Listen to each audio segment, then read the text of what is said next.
إن الله اشترى من المؤمنين أنفسهم وأموالهم بأن لهم الجنة يقاتلون في سبيل الله فيقتلون ويقتلون وعدا عليه حقا في التوراة والإنجيل والقرآن ومن أوفى بعهده من الله فاستبشروا ببيعكم الذي بايعتم به وذلك هو الفوز العظيم. التائبون العابدون الحامدون السائحون الراكعون الساجدون الآمرون بالمعروف والناهون عن المنكر والحافظون لحدود الله وبشر المؤمنين. ما كان للنبي والذين آمنوا أن يستغفروا للمشركين ولو كانوا أولي قربى من بعد ما تبين لهم أنهم أصحاب الجحيم.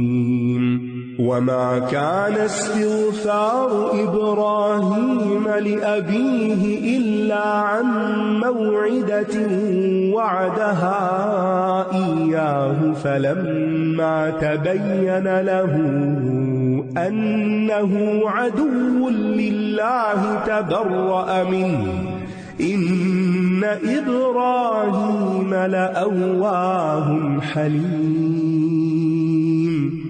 وما كان الله ليضل قوما بعد إذ هداهم حتى يبين لهم ما يتقون إن الله بكل شيء عليم.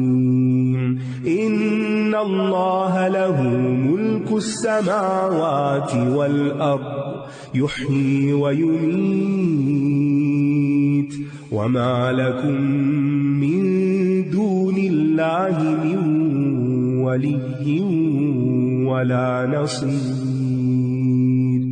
لقد تاب الله على النبي والمهاجرين والأنصار الذين اتبعوه في ساعة العسرة من بعد ما كاد يزيغ قلوب فريق منهم ثم تاب عليهم إنه بهم رؤوف رحيم. وعلى الثلاثة الذين خلفوا حتى إذا ضاقت عليهم الأرض بما رحبت وضاقت عليهم أنفسهم وظنوا أن لا ملجأ من الله إلا إليه ثم تاب عليهم ليتوبوا إن الله هو التواب الرحيم. بے شک اللہ نے مومنوں سے ان کی جانیں اور ان کے مال جنت کے بدلے خرید لیے ہیں. وہ اللہ کے راستے میں جنگ کرتے ہیں پھر وہ مارتے ہیں اور مارے جاتے ہیں. یہ اس کے ذمہ ایک سچا وعدہ ہے. تورات اور انجیل اور قرآن میں اور اللہ سے بڑھ کر کون اپنے عہد کو پورا کرنے والا ہے؟ پس تم اپنے اس سودے پر خوشی مناؤ جو تم نے اس کے ساتھ کیا ہے اور یہی بہت بڑی کامیابی ہے. اللہ کی راہ میں اللہ ہی کی دی ہوئی چیز کو دینا جس سے اللہ خوش ہو، یہ صرف اللہ کی توفیق سے ہی ہو سکتا ہے. ہماری جان، ہمارا مال، یہ سب کچھ اللہ ہی کا دیا ہوا ہے. لہذا جب کوئی شخص اللہ کے ساتھ اس کا سودا کر لیتا ہے، یعنی اللہ کی راہ میں ان کو دیتا ہے، تو پھر اللہ سبحانہ وتعالیٰ ایسے لوگوں کو خوشخبریاں دیتا ہے.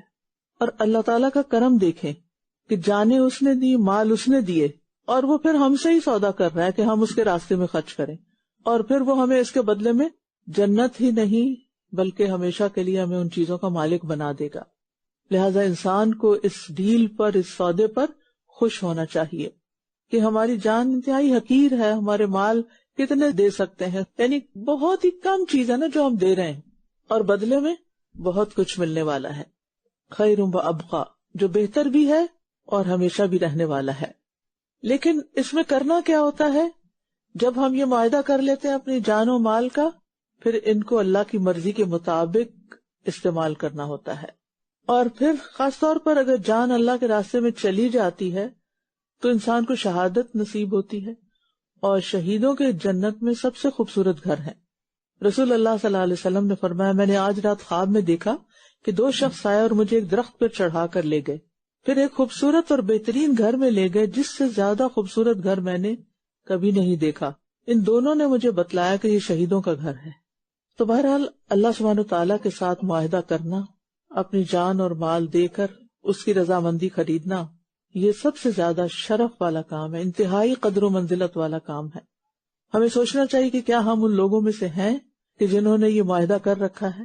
تو سب سے عقل مند انسان تو وہ ہے جو اپنی قیمتی ترین چیز سب سے زیادہ بہترین جگہ پر انویسٹ کرتا ہے۔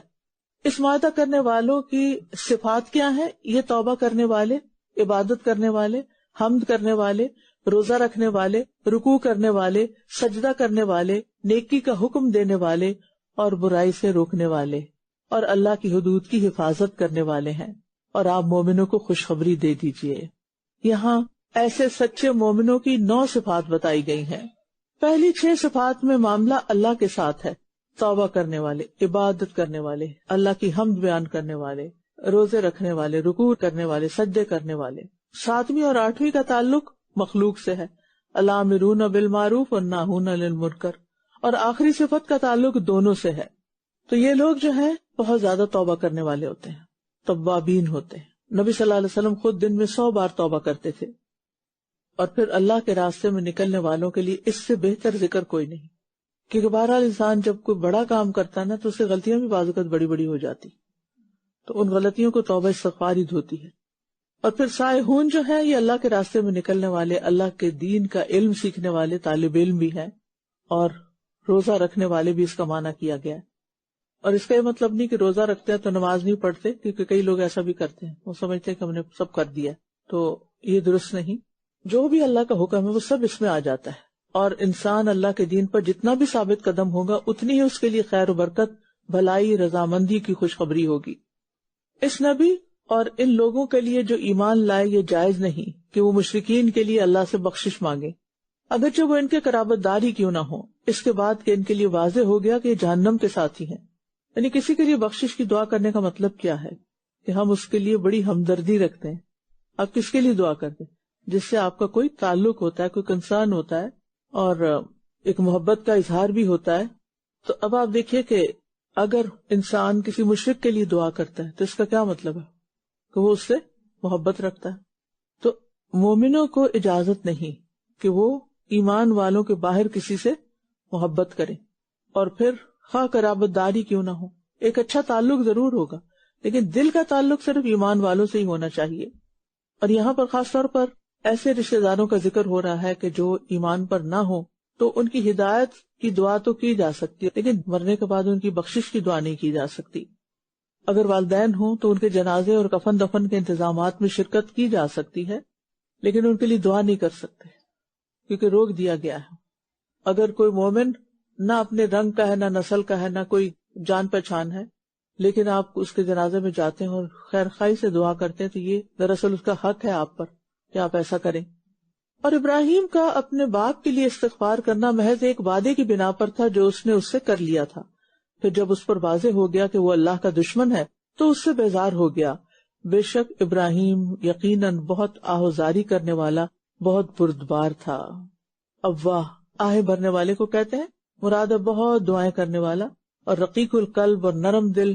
اور اس سے زیادہ نرم دلی کیا ہوگی کہ باپ اتنے سخت لہجے میں کہتے ہیں کہ نکل جاؤ یہاں سے ورنہ میں تمہیں سنسار کر دوں گا، پتھر مار کے ہلاک کر دوں گا۔ وہ کیا جواب دیتے ہیں؟ سلام علیکم، میں تمہارے لیے اپنے رب سے بخشش مانگوں گا. تو ہمیں بھی اللہ تعالیٰ سے حلم اور بردباری کی دعا کرنی چاہیے، جیسے اللہ نے ابراہیم علیہ السلام کو عطا کیا، اللہ تعالیٰ ہمیں بھی عطا کرے. اور اللہ ایسا نہیں کہ کسی قوم کو ہدایت دینے کے بعد بھٹکا دے، یہاں تک کہ وہ ان کے لیے وہ چیزیں واضح نہ کر دے جن سے وہ بچیں. بے شک اللہ ہر چیز کا خوب علم رکھنے والا ہے. یعنی اللہ تعالیٰ کب پکڑتے ہیں؟ جب وہ بات کو واضح کر دیتے ہیں، بتا دیتے ہیں. اور اللہ تعالیٰ کسی ہدایت پر چلنے کی نیت رکھنے والے کو گمراہ نہیں کرتا. ہاں، جانتے ہوئے گناہ کرنا انسان کے لیے گمراہی کا باعث بن جاتا ہے، اور جسے شرعی حکم کا پتہ ہی نہ ہو اور وہ اس کی وجہ سے غلطی کر رہا تو اسے جاہل کہا جا سکتا ہے، لیکن گمراہ نہیں کہا جا سکتا. بے شک اللہ ہی کے لیے ہے آسمانوں اور زمین کی بادشاہت، وہی زندہ کرتا ہے اور وہی موت دیتا ہے، اور اللہ کے سوا نہ کوئی تمہارا دوست ہے اور نہ کوئی مددگار. یقیناً اللہ نبی پر مہربان ہوا اور ان مہاجرین و انصار پر بھی جنہوں نے تنگی کی گھڑی میں آپ کی پیروی کی، باوجود اس کے قریب تھا کہ ان میں سے ایک گروہ کے دل ٹیڑھے ہو جاتے، پھر وہ ان پر مہربان ہوا. بے شک وہ ان پر بہت شفقت کرنے والا، نہایت رحم کرنے والا ہے. اللہ سبحانہ وتعالیٰ نے اپنے نبی محمد صلی اللہ علیہ وسلم پر اور صحابہ پر کچھ مہربانیاں بھی کی ہیں، ان کو خاص رسپیکٹ دی ہے عام مومنوں کے مقابلے میں. اور اس میں یہ کہ تنگی کی گھڑی کی بات ہے، ساعت العسرہ، ہر شخص کی زندگی میں ساعت العسرہ آتی ہے، لیکن کرنے کا کام کیا ہے؟ انسان اس وقت بھی اللہ کو مضبوط تھامے رکھے اور یہ سوچے کہ تکلیف کے لمحات ہمیشہ نہیں رہتے، اور پھر خود اپنے لیے ثابت قدمی کی دعا بھی کرنی چاہیے. اور ان پر بھی مہربان ہوا جو پیچھے رہ گئے تھے، یہاں تک کہ جب زمین اپنی کشادگی کے باوجود ان پر تنگ ہو گئی اور ان پر ان کی جانیں بھی تنگ ہو گئیں، اور انہوں نے یقین کر لیا کہ اللہ سے بچنے کی کوئی جائے پناہ نہیں مگر اسی کی طرف، پھر وہ ان پر مہربان ہوا تاکہ وہ توبہ کریں. بے شک اللہ بہت توبہ قبول کرنے والا، نہایت رحم کرنے والا ہے. جی، یہ 3 صحابہ تھے نا جن کے پیچھے میں نے ذکر کیا ہے، تو یہ تقریباً ہر غزوے میں شریک ہوتے تھے، لیکن غزوہ تبوک میں سستی کی وجہ سے شریک نہیں ہو سکے، تو اس لیے ان پر زمین کشادگی کے باوجود تنگ کر دی گئی. لیکن اللہ تعالیٰ نے بعد میں ان کی توبہ قبول کر لی، کیونکہ یہ سچی توبہ کرنے والے تھے. مومن پہ زمین تنگ پڑ سکتی ہے، تکلیف بڑی سے بڑی آ سکتی ہے، لیکن اللہ کی رحمت بھی آتی ہے. اور جو سچا انسان ہوتا ہے نا، تو سچائی کا اختتام خوشیوں پر ہی ہوتا ہے. اور مختلف آزمائشوں کے وقت انسان کو اللہ پر بھروسہ اور توکل کرنا چاہیے تاکہ انسان کا ایمان سلامت رہے اور امید سلامت رہے، کیونکہ اگر توکل نہ ہو تو پھر امید بھی ختم ہو جاتی ہے. استاذ ایک چھوٹا سا شیئر کرنا چاہوں گی. تو ایک ہماری اسٹوڈنٹ تھی، تو ہم نے رمضان راشن کی ڈونیشنز کلیکٹ کر رہے تھے، تو $35 کا پیکج تھا، تو انہوں نے 350 ڈونیٹ کر دیا نا غلطی سے. تو میں نے ان سے کہا، میں نے کہا نہیں تو 35 تک تھی. وہ اچھا کوئی بات نہیں، اللہ کے راستے میں گیا. تو میں اتنا مجھے خوشی، میں نے کہا کچھ لوگ جو ہیں وہ کہتے غلطی بھی ہو گئی تو اللہ کے راستے میں، تو یہ دل کی وسعت ہوتی ہے نا استاذہ کہ ہمارے لیے اللہ کے راستے میں خرچ کرنا کتنا آسان ہو جاتا. اور کچھ لوگ تو $5 بھی زیادہ آ جائیں تو جھگڑا کرتے ہیں کہ وہ واپس لوٹائیں، خاص طور پہ فیس کے معاملے میں. فیس کو تو تاوان ہی سمجھتے ہیں، یعنی ہم جتنا چاہے بینیفٹ حاصل کر لیں لیکن سب کچھ فری ملے، کیونکہ اس کی کوئی کاسٹ نہیں ہے نا. یعنی جو آپ کو دین کے نام پہ کچھ دیا جاتا ہے اس کی کاسٹ کیا ہوئی؟ کوئی کاسٹ ہی نہیں. وہ سب کچھ آسمان سے اترتا ہے اور آپ کو مل جاتا ہے، من و سلوہ ہے. فیس کی بات ہوئی تو کیونکہ کئی لوگ اس طرح کی بات کر دیتے نا کہ اچھا اب اتنی فیس ہے یا فیس بڑھائی ہے تو پھر کیوں ایکسٹرا ڈونیشنز کی بات کرتے. تو میں سوچ رہی تھی کہ کتنا ضروری ہے لوگوں کو آگاہ کرنا کہ آپ سمجھے کہ جو ہمارے ویک ڈیز کے کورسز کی فیس ہے اس سے تو ہمارے منتھلی کلیننگ اور یوٹیلیٹی چارجز بھی پورے نہیں ہوتے. دس از فیکٹ، فائنینشیل ایک سمجھے کہ انسائڈر رپورٹ والی بات ہے کہ کیا ہم یہ چاہتے ہیں کہ یہ جگہ جہاں پہ دین سیکھا سکھایا جاتا ہے کہ کسی دن اس چیز سے بھی انسان ناری ہو جائے کہ لائٹ نہ جلے یا ہیٹنگ یا اس پہ آپشن ہو. اور ابھی جیسے اتنی سنو ہوئی ہے، نو بڈی کیئرز، ہم اپنی اپنی ڈرائیو وے صاف کر کے بڑا وہ سمجھتے ہیں، اور یہاں کے جو کانٹریکٹر ہیں $thousands in a month جاتے ہیں، کہاں وہ فیس پوری کریں گے. اور ایک یہ الحمدللہ یہ وہ بل بورڈ ہے جو ہماری ایک بہن نے اسپانسر کیا، اور 20,000 لوگوں کا سمجھے کہ ویو پر ویک ہے اس کے پاس سے گزر رہے تھے. This is a very busy intersection in Mississauga, اور یہ اللہ کے کلام کا پیغام یعنی لوگوں تک پہنچانے کے لیے. اور میرا دل چاہتا ہے جیسے آپ ڈریمز کی بات کرتے ہیں تو ون آف دوز تھنگز جس میں دل چاہتا ہے نارتھ امریکہ کے ہر شہر میں ہم اس طرح کے بل بورڈز لگوائیں. اور یہاں جب ہم رہتے ہیں تو کم از کم اتنا تو کر سکتے ہیں انشاءاللہ سب کے اور تعاون اگر سے اس کو دیکھ کر کسی کے دل میں دعا کرنے کا خیال آ گیا اور ڈرائیو کرتے کرتے دعائیں کرنے لگا تو اس کا تو کام ہو گیا جس نے اسپانسر کیا. خود اس کے لیے کتنی خاموش دعائیں ہوں گی. یا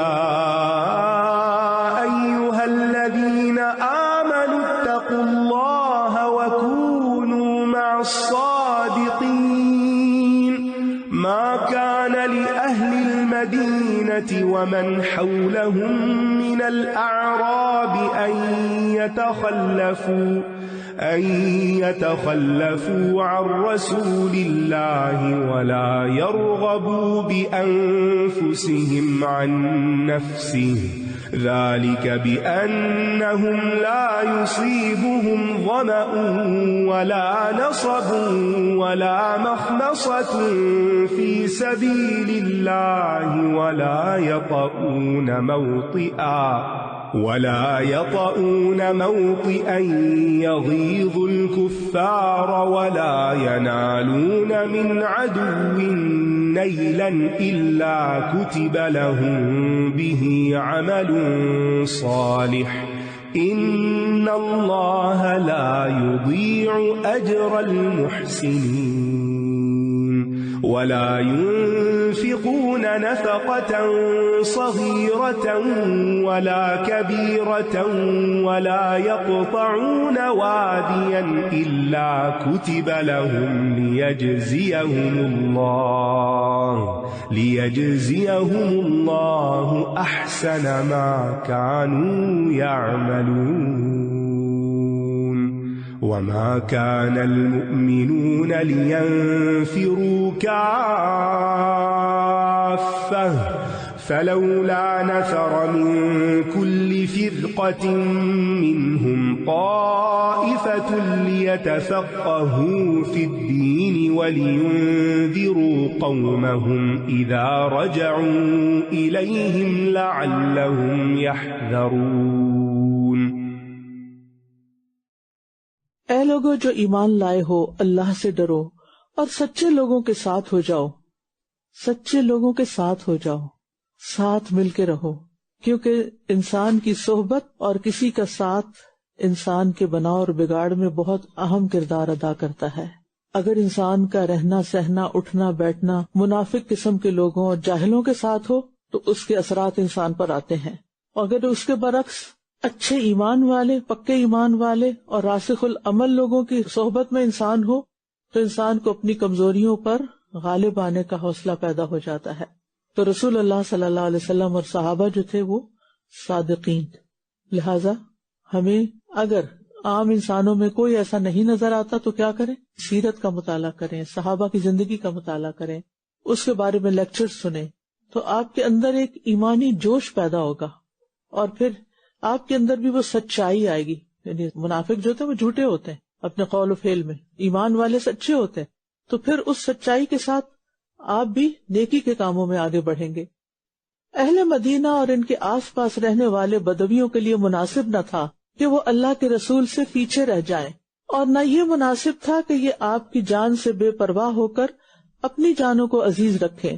یہ اس لیے کہ انہیں اللہ کے راستے میں کوئی پیاس اور تھکاوٹ اور بھوک نہیں پہنچتی، اور نہ وہ کسی ایسی جگہ قدم رکھتے ہیں جو کفار کو غصہ دلائے، اور نہ دشمن کے مقابلے میں وہ کوئی چیز حاصل کرتے ہیں مگر یہ کہ ان کے لیے اس کے بدلے میں ایک نیک عمل لکھ دیا جاتا ہے. بے شک اللہ نیکی کرنے والوں کا اجر ضائع نہیں کرتا. یہاں پر صحابہ کا عمل بتایا گیا کہ وہ اپنی جان سے بڑھ کر رسول اللہ صلی اللہ علیہ وسلم کے تحفظ کا خیال رکھتے تھے، لیکن کچھ اور ایسے ہیں کہ جو یہ کام نہیں کرتے. یعنی صرف نوافل اور اذکار اور تلاوت ہی اعمال صالحہ نہیں ہوتے، بلکہ کچھ اور کام بھی ایسے ہوتے ہیں جو انسان کو درجات میں کہیں سے کہیں پہنچا دیتے ہیں، اور ان میں سے ایک کام دین کی حفاظت. اور اس راستے میں کوئی بھی جو تکلیف انسان کو پہنچے، کوئی بھی پریشانی اس کو لاحق ہو، وہ سب عمل صالح ہوتی ہے. کوئی تھکاوٹ اور کوئی بھوک، جس کا یہاں بھی ذکر کیا گیا، پیاس، تھکاوٹ، بھوک، یعنی اگر آپ ایک اچھا کام کر رہے ہیں اور آپ کی اپنی ذاتی ضروریات پوری کرنے کا بھی آپ کو پورا وقت نہیں مل رہا تو وہ سب چیزیں بھی نیکی کاؤنٹ ہوتی ہیں. اور نیک اعمال کا اجر تھکاوٹ کے مطابق ہوتا ہے. حضرت عائشہ کہتی ہیں کہ رسول اللہ صلی اللہ علیہ وسلم نے ان سے ان کے عمرے کی ادائیگی کے دوران فرمایا، تمہارے لیے تمہاری تھکاوٹ اور تمہارے خرچ کرنے کے مطابق ثواب ہے، یعنی جتنا تم کرو گے اتنا ہی تمہیں ملے گا، اور جو بھی چھوٹی اور بڑی چیز وہ خرچ کرتے ہیں اور جو وادی بھی وہ پار کرتے ہیں ان کے لیے اجر لکھ دیا جاتا ہے، تاکہ اللہ انہیں ان بہترین اعمال کا بدلہ عطا کرے جو وہ کیا کرتے تھے۔ یعنی کوئی بھی کام چاہے چھوٹا ہو یا بڑا وہ سب کاؤنٹ ہوتا ہے۔ اور ایک اور بڑی ہی خوبصورت بات یہاں بتائی گئی ہے کہ نیک کام کے ارادے سے جب انسان گھر سے نکلتا ہے، قدم اٹھاتا ہے، تو ہر قدم پر نیکی لکھی جاتی ہے اس کے لیے۔ یعنی آپ مطلب یہاں پڑھنے کے لیے آئے، قرآن سننے کے لیے آئے، اس مجلس میں شریک ہونے کے لیے آئے، یا مسجد میں کوئی نماز پڑھنے کے لیے پڑھانے کے لیے آئے، تو جو ہی وہ گھر سے قدم نکالتا ہے اس کا اجر لکھا جاتا ہے۔ جو وادی وہ پار کرتا ہے اور جتنا پیٹرول گیس جو بھی استعمال ہوتی ہے ان سب پر اجر لکھا جاتا ہے، وہ سب بھی کاؤنٹ ہوتا ہے، وہ سب بھی نیکی شمار ہوتا ہے، تاکہ اللہ انہیں ان بہترین اعمال کا بدلہ عطا کرے جو وہ کیا کرتے تھے۔ تو چھوٹی چھوٹی نیکیوں کو معمولی نہ سمجھیں، بس نیت اچھی کرنے کی ضرورت ہے۔ اور مومنوں کے لیے مناسب نہ تھا کہ وہ سب کے سب جہاد کے لیے نکل جائیں، پھر ایسا کیوں نہ ہوا کہ ان کے ہر گروہ میں سے ایک چھوٹی جماعت نکلے تاکہ وہ دین میں سمجھ بوجھ حاصل کریں، اور جب وہ ان کی طرف واپس لوٹ کر جائیں تو اپنی قوم کو خبردار کریں تاکہ وہ گناہوں سے بچیں۔ اب تک جہاد کی بات ہو رہی تھی، اب سب کو یہ فکر ہوئی کہ اگر کوئی اللہ کے راستے میں نہیں نکلے گا، یعنی جنگ کے لیے نہیں نکلے گا، تو اس کی پکڑ ہو جائے گی، کیونکہ 3 صحابہ کا جو 50 دن تک ان سے بائیکاٹ کیا گیا، اس کے بعد ہر کوئی بہت کانشیس ہو گیا۔ تو اس پر یہ کہا گیا کہ ضروری نہیں کہ ہر موقع پر ہمیشہ سب نکل جائیں۔ کیا کرنا چاہیے؟ کچھ لوگوں کو نکلنا چاہیے اور کچھ لوگوں کو دین کا علم حاصل کرنا چاہیے، اور ہر طرف سے لوگوں کو دینی مراکز، علمی مراکز کی طرف اکٹھے ہو کر سیکھنا چاہیے، اور پھر جب سیکھ چکے تو واپس جا کر اپنے اپنے قوم اور اپنے اپنے علاقے میں لوگوں کو سکھانا چاہیے۔ اس سے دین کے علم کی اہمیت کا بھی اندازہ ہو سکتا ہے، اور اس علم کے لیے نکلنا بھی جہاد فی سبیل اللہ ہی کی ایک قسم ہے، کیونکہ کوئی شخص جہاد کر ہی نہیں سکتا جب تک کہ اس کے پاس علم نہ ہو۔ تو اوور آل بھی ہمیں کیا کرنا چاہیے؟ اپنی توانائیوں کو اللہ کے دین کو قائم کرنے میں لگانا چاہیے۔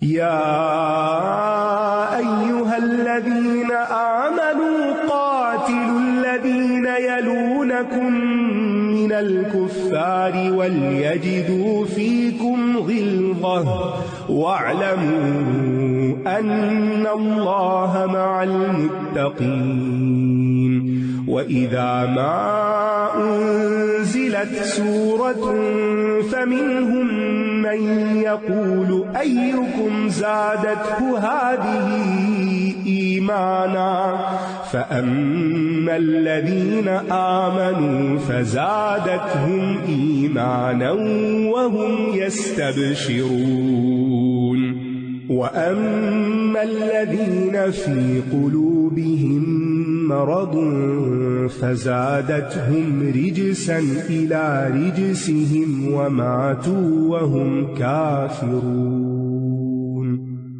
أولا يرون أنهم يفتنون في كل عام مرة أو مرتين ثم لا يتوبون ولا هم يذكرون وإذا ما أنزلت سورة نظر بعضهم إلى بعض هل يراكم من أحد ثم انصرفوا صرف الله قلوبهم بأنهم قوم لا يفقهون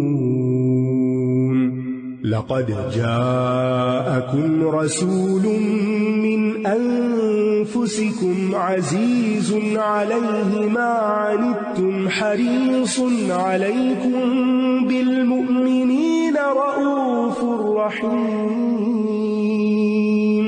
فإن تولوا فقل حسبي الله لا إله إلا هو عليه توكلت وهو رب العرش العظيم اے لوگو جو ایمان لائے ہو، کفار میں سے جو تمہارے آس پاس ہیں ان سے جنگ کرو، اور لازم ہے کہ وہ تم میں کچھ سختی پائیں، اور جان لو کہ بے شک اللہ متقی لوگوں کے ساتھ ہے۔ اب مدینہ کے رہنے والوں کو اور پھر اس کے بعد باقی لوگوں کو یہ بتایا گیا کہ ہر کوئی اپنے قریب کے علاقے کا ذمہ دار ہے، اور جب کوئی صورت نازل کی جاتی ہے تو ان منافقین میں سے بعض لوگ کہتے ہیں کہ اس نے تم میں سے کس کے ایمان کو زیادہ کیا، تو رہے وہ لوگ جو ایمان والے ہیں تو اس صورت نے انہیں ایمان میں زیادہ کر دیا اور وہ بہت خوش ہوتے ہیں۔ یعنی قرآن کے نزول سے مومن کا ایمان بڑھتا ہے اور منافق کا نفاق بڑھتا ہے۔ اس سے یہ بھی پتہ چلتا ہے کہ بیج کتنی بھی عمدہ کوالٹی کا ہو، اگر زمین اچھی نہیں تو وہ بیج ضائع ہو جائے گا، اس سے کچھ نہیں نکلے گا۔ قرآن اللہ کا کلام ہے، کچھ دلوں پر اثر نہیں کرتا، اور کچھ کے دلوں پر اثر کرتا ہے تو ان کی آنکھیں آنسوں سے چھلک رہی ہوتی ہیں۔ تو دو طرح کے لوگ ہوتے ہیں۔ فرق کس چیز کا ہے؟ فرق ہمارے اندر کا ہے۔ قرآن تو قرآن ہے، صحابہ بھی یہی قرآن پڑھتے تھے، تابعین بھی اور امت کے باقی اچھے لوگ بھی، اور آج ہم بھی یہی پڑھتے ہیں، اور بے شمار لوگ حفظ بھی کر رہے ہیں، پڑھ بھی رہے ہیں، ناظرہ پڑھ رہے ہیں، لیکن نہ دل بدلتے ہیں نہ عمل بدلتے ہیں۔ ابن مسعود کہتے ہیں کہ جس میں یہ تین باتیں پائی جاتی ہوں اللہ اس کے دل کو ایمان سے بھر دیتا ہے: عالم کی صحبت اختیار کرنا، قرآن کی تلاوت کرنا اور روزے رکھنا، اور یہ تینوں چیزیں آپ کو میسر ہیں۔ اگر اس کے باوجود بھی ایمان نہ بڑھے تو پھر ہمارا اپنا ہی قصور ہے۔ اور رہے وہ لوگ جن کے دلوں میں نفاق کی بیماری ہے تو اس صورت نے ان کی نجاست میں مزید نجاست کا اضافہ کر دیا، اور اس حال میں مرے کہ یہ کافر تھے۔ تو نفاق چونکہ دل کی بیماری، اس لیے اس کو مرض یہاں کہا گیا، اور وہی باتیں جو لوگوں کے لیے ہدایت کا سبب بنتی ہیں منافقین کے لیے گمراہی میں اضافے کا سبب بن جاتی ہیں، کیونکہ جب دل ہی ٹھیک نہ ہو، اندر ہی ٹھیک نہیں، نیت ہی ٹھیک نہیں، تو ٹھیک چیزیں بھی پھر خراب نظر آتی ہیں۔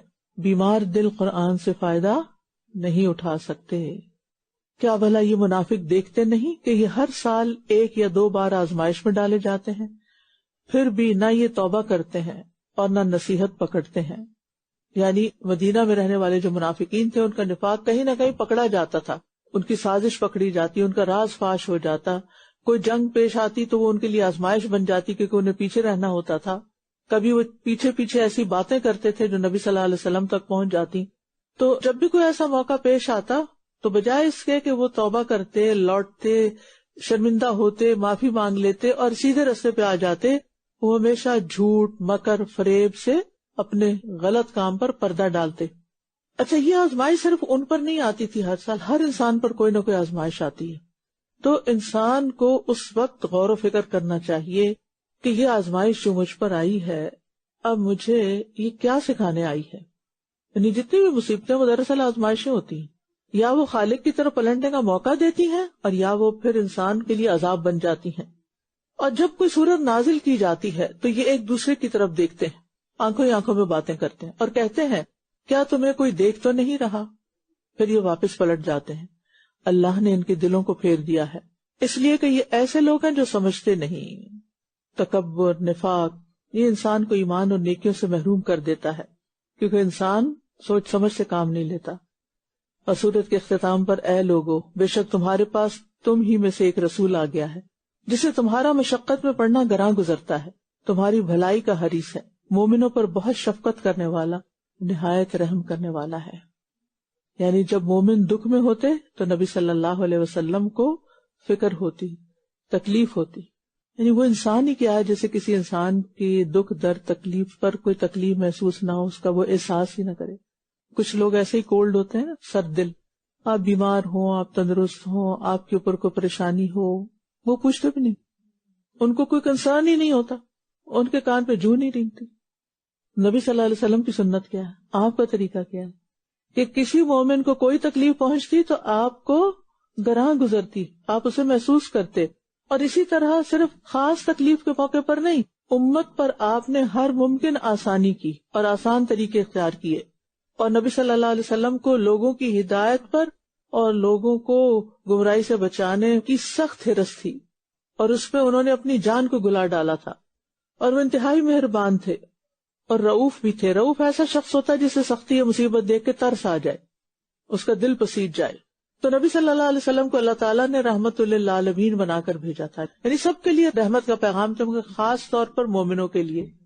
اور یہ اللہ کی بہت بڑی نعمت اور احسان ہے ہم پر کہ اللہ نے ہمیں ان کی امت میں سے بنایا جو دنیا میں بھی آسانیاں چھوڑ کر گئے اور قیامت کے دن بھی شفاعت کر کے آسانی کریں گے انشاءاللہ. اب آپ دیکھیے کہ انڈیویجولی اور کلیکٹیولی جب ہم کسی مشکل کا شکار ہوتے ہیں تو کیا ہم نبی صلی اللہ علیہ وسلم کی سیرت کو، سنت کو کچھ کنسلٹ کرتے ہیں کہ انہوں نے اس موقع پر کیا کیا تھا؟ اگر نہیں تو ضرورت اس بات کی ہے کہ ہم آپ کے اسوہ حسنہ کو دیکھیں، اور خاص طور پر یہ جو 4 عظیم صفات یہاں بیان ہوئی ہیں یہ اپنے اندر بھی لانے کی کوشش کریں. خوش قسمت ہیں وہ لوگ جن کے دل نبی صلی اللہ علیہ وسلم کے دل کے مشابہ ہیں. اللہ ہمیں بھی ان لوگوں میں شامل کر لے. پھر اگر یہ منہ موڑ لیں تو آپ کہہ دیجئے کہ اللہ مجھے کافی ہے، اس کے سوا کوئی معبود نہیں، اسی پر میں نے توکل کیا، اور وہ رب ہے عرش عظیم کا. یہ بات کیوں کہے گی؟ اس لیے کہ اگر کوئی اپنے نبی کی قدر نہیں کرتا، ان کی سیرت کا مطالعہ نہیں کرتا تو اپنا ہی نقصان کرتا ہے، ورنہ نبی کو تو اللہ ہی کافی ہے. تم قدر کرو یا نہ، ان اللہ و ملائکتہ یصلون علی النبی، ان کو کوئی فرق نہیں پڑتا. اور پھر یہ جو آخری کلمہ ہے نا، حسبی اللہ لا الہ الا هو علیہ توکلت وہو رب العرش العظیم، حدیث میں آتا ہے کہ جس نے صبح شام 7 دفعہ یہ پڑھا اللہ اس کی پریشانیوں میں اس کی کفایت کرے گا. اور جب لوگ منہ موڑ لیں، لوگ بے وفائی کر جائیں، لوگ آپ کو چھوڑ دیں، لوگ آپ سے دھوکہ کریں، آپ کو چیٹ کریں، یا کسی بھی قسم کی مشکلات آپ کو گھیر لیں، تو یہ کلمہ ادا کریں، اس کو پڑھتے رہیں.